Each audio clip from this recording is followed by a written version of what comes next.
much now, but this is the decoration that I'm going to probably permanently attach with my new glue gun, which I'm super excited about because I haven't even really tested it out, and it's cordless and all sorts of things. And maybe only old people love glue guns. I don't know, but I'm old now, I guess, because I am so excited about that. It's actually really simple. So let's see. It's also very inexpensive, especially if you have some of the supplies already. You'll need, I think they're coffee stirrers, but you can just buy a pack of these somewhere. I think actually our dollar store also sells them as craft sticks, I think. So I'll show you a close-up.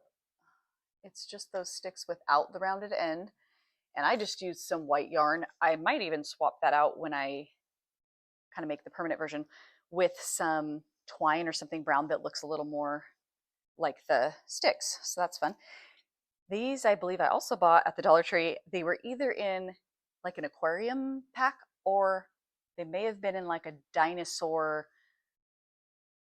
environment kit that you could get in the toy section. I can't remember, but I'll show a close-up of those.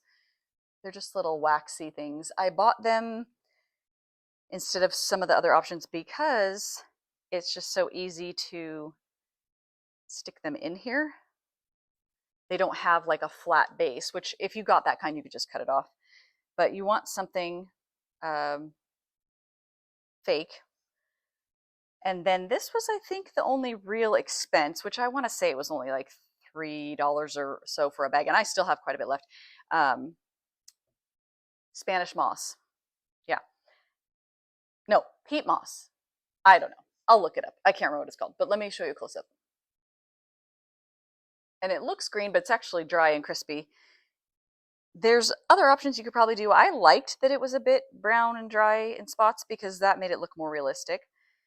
I hesitate to take it apart, so I'm just going to rotate. Buried under there, I have, you can't see it because that's the point, the tiny terracotta pot in the bigger terracotta base. So let me scooch that up here. So you buy the big base because places like Walmart and stuff will sell them separately. You don't have to buy the whole thing. And then this is just the tiny, what, probably 2-inch or so little one, because that makes the like tomb, but you want to cover it with the moss stuff. And you could probably paint all of this. When I was doing it, I just wanted to see if I even liked it. And I may even paint it when I go to glue it together, make it permanent.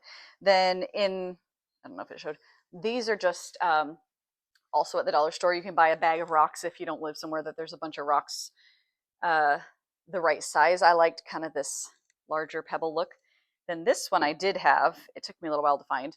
I wanted the right shape to partially cover the tomb, which is what, and then, so every year I have to kind of put it back together, which is why I want to glue it, I think, this year. I have the space in my bin finally. Before I didn't have a lot of space because I always had to have a lot of Easter baskets and things for the kids.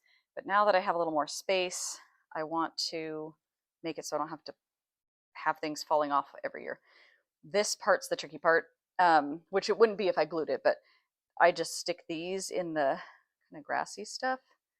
Usually they kind of stand up on their own, but of course they're not doing that today. There we go. And then I try to do one a little higher, but not sure if it will work. Nope, it's not wanting to do that today. But you get the point. There we go. Oh my gosh. Why are you doing this to me? There we go. Good enough. It looks a lot better because normally I fiddle with it, but I'm not going to get it too fancy today because I'm going to take it apart and glue it permanently anyway. But there we go. That's, there's the end result. And it's simple, but I just really like it. It's a good reminder of what to focus on.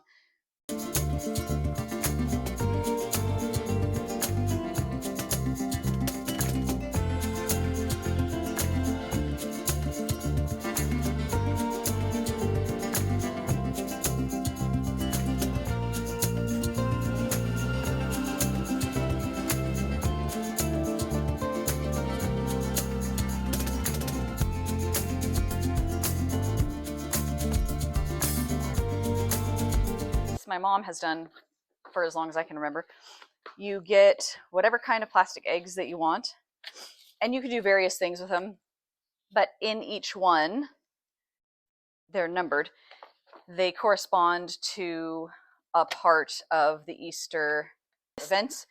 So, for example, if you open one, it will show a picture. Some of them are an actual item, and you can do quite a few things with that. You can hide them, or you can just hand one to everybody that's celebrating with you. And, you know, as you get to the number, they can show the thing that's in it. We do an empty one for this reason, obviously, the empty tomb.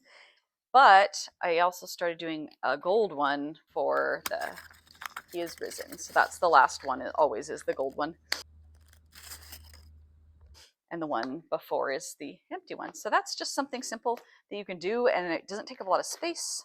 That idea came from my mom. I'm not even sure where she got it. She might have made it up because she's pretty creative that way. So hopefully some of these ideas are helpful, giving you a jumping off point for wherever you are, or maybe you're at a new stage. So